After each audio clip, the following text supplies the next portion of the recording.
Bonjour les humains. Alors aujourd'hui, je vous propose que l'on voit de près ce qui est un petit peu à la mode en ce moment, les IA. IA pour intelligence artificielle. Oui, qu'on le veuille ou non, elles vont probablement modifier notre avenir. Alors, en bien ou en mal, ça c'est une autre polémique.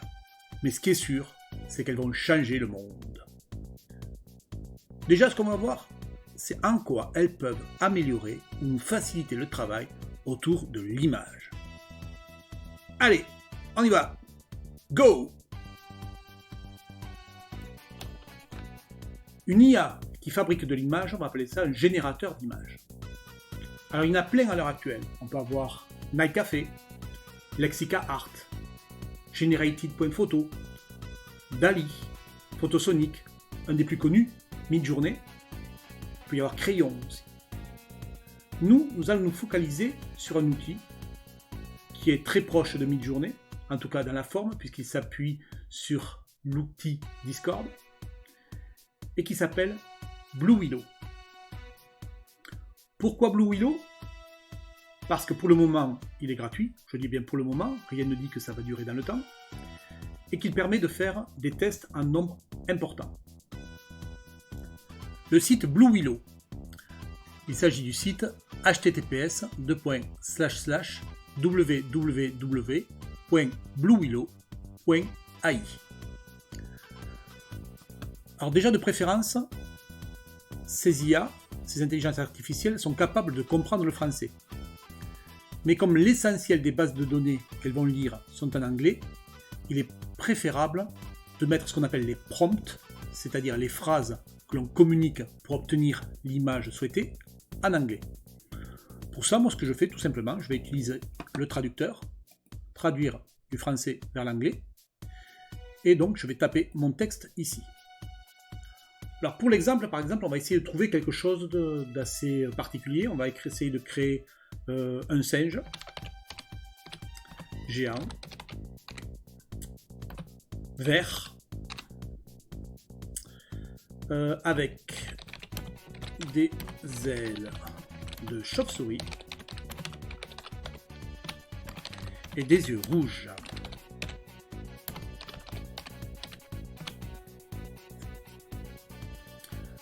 Donc là, je vais copier donc mon souhait et on va aller faire un tour donc sur Blue Willow. Pour rejoindre, on va cliquer sur rejoindre la version bêta gratuite. On accepte l'invitation et on se retrouve sur le site de Discord.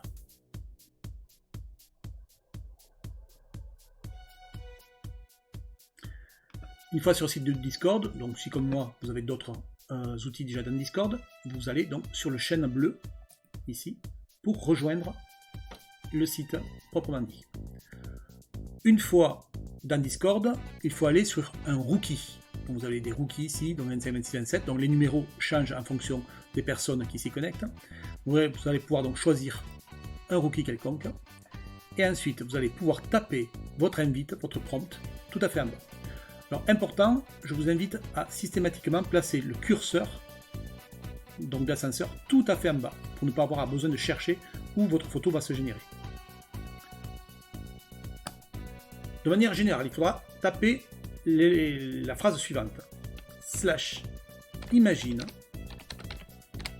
Vous tapez un espace et il y a le prompt qui va vous demander donc de saisir maintenant le contenu de votre recherche. Faites CTRL V donc pour coller ma recherche et je valide. Donc mon image est bonne, le prompt que j'ai saisi est correct, donc l'IA est en train de travailler à la réalisation de mon image.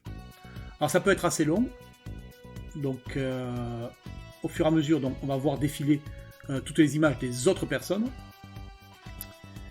et à un moment donné on aura un fond jaune qui va indiquer que c'est notre image, la voilà. Donc là sur fond jaune on peut voir ici que c'est mon image qui s'est créée et on peut voir effectivement donc les propositions qui me sont faites par l'IA. Donc là on a bien un singe vert. Alors si je clique dessus, on peut l'agrandir pour voir un petit peu ce que ça donne. On voit qu'il y a quand même des ailes de chauve-souris, on voit qu'on est quand même avec quelque chose qui est assez proche de ce que j'ai demandé. Les yeux sont rouges, etc. je vais pouvoir choisir plusieurs possibilités. Donc sous l'image, il y a un certain nombre de boutons. Donc le U va nous permettre d'agrandir une des images. Donc ici on a la 1, la 2, la 3 et la 4. Donc si j'appuie sur U4, je vais obtenir une version plus grande de mon image 4. Si par contre je veux une version différente d'une de mes images, on va prendre l'image 4, on va l'agrandir, mais on va aussi demander une version différente. Donc je vais appuyer sur V. Donc les V1, V2, V3, V4 vont permettre d'avoir une version différente de l'image 1, de l'image 2, de l'image 3 ou de l'image 4. Donc là je veux agrandir l'image 4 et avoir une version différente de l'image 4. Je vais donc faire U4 pour avoir une version agrandie et V4 pour avoir une version différente de cette image. Et si je veux une nouvelle proposition par rapport à l'ensemble de ma phrase, je vais tout simplement cliquer ici et là je vais avoir une nouvelle proposition, donc 4 nouvelles propositions. J'ai donc maintenant mon image agrandie, je peux cliquer dessus, voilà.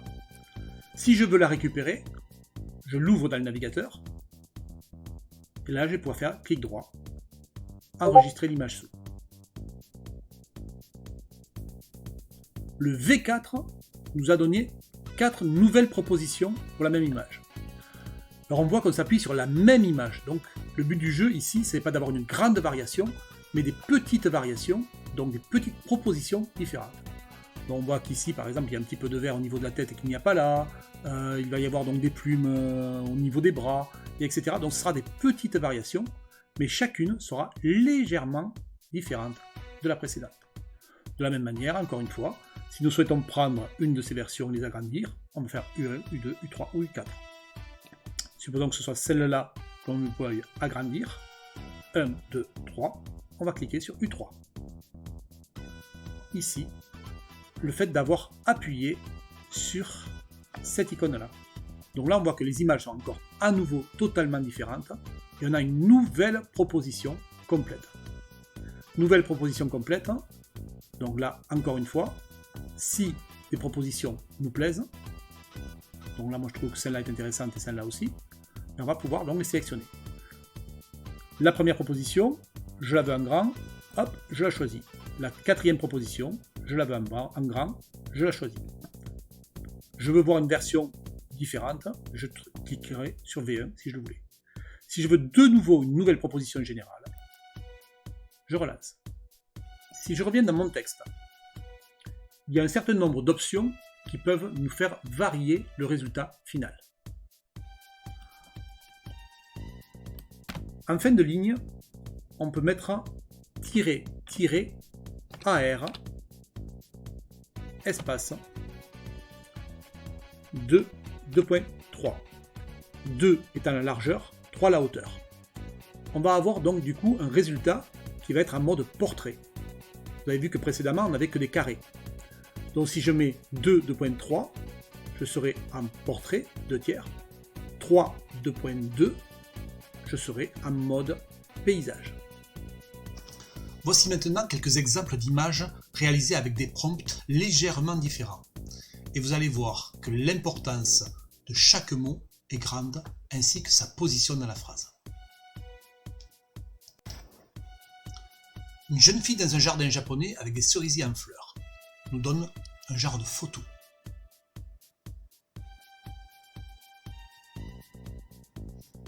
Si on précise peinture à l'huile au départ, c'est totalement autre chose. Aquarelle, en précisant du format paysage.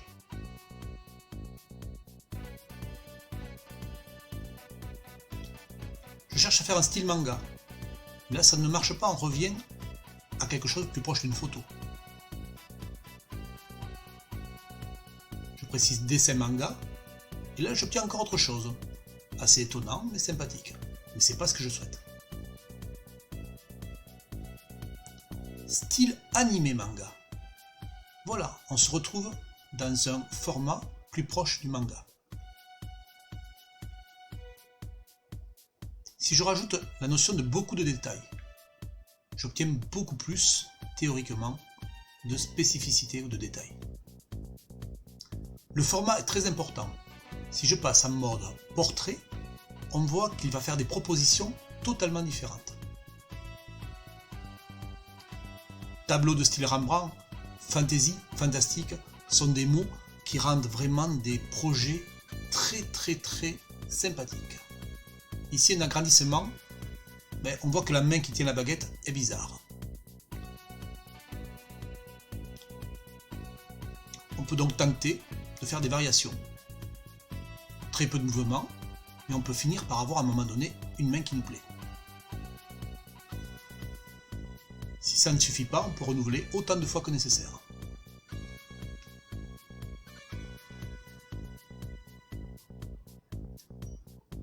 Quelque chose qui marche bien aussi, c'est de préciser Creative Art. Et là, on obtient des choses très imaginatives. Et voilà, à vous de jouer. Ce que vous venez de voir ne sont que des exemples. Mais n'hésitez pas à regarder les prompts réalisés par d'autres personnes et les adapter à vos besoins et à ce que vous souhaitez obtenir. Régalez-vous bien!